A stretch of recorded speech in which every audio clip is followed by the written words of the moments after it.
কথায় আছে বাঙালির 12 মাসে 13 পার্বণ, যার মধ্যে একটি বাসন্তী পুজো। অনেকে বলেন বসন্তকালে এই দুর্গাপূজা হয় বলে এটিকে বাসন্তী পুজো বলা হয়, কিন্তু শাস্ত্র বলছেন প্রাচীনকালে শারদীয় দুর্গাপূজায় রামের দ্বারা দেবী দুর্গার অকাল বোধনের আগে বসন্তকালে চৈত্র মাসেই দেবী দুর্গার আরাধনা প্রচলিত ছিল।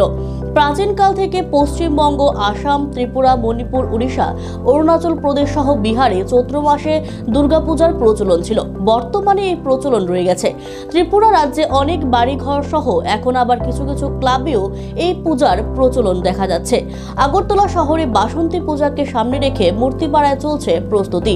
এই বছরের বাসন্তী পূজা শুরু হচ্ছে 3 এপ্রিল 20 চৈত্র ষষ্ঠী পূজার মাধ্যমে। সপ্তমীর পুজো এবং নবপত্রিকা স্নান হবে 4 এপ্রিল 2025, বাংলা 21 চৈত্র 1431। অষ্টমী এবং সন্ধি পুজো পড়েছে 5 এপ্রিল 2025, বাংলায় 22 চৈত্র 1431। নবমী পুজো হবে 6 এপ্রিল 2025, বাংলায় 23 চৈত্র 1431। দশমী পুজো এবং বিসর্জন হবে 7 এপ্রিল 2025, বাংলায় 24 চৈত্র 1431।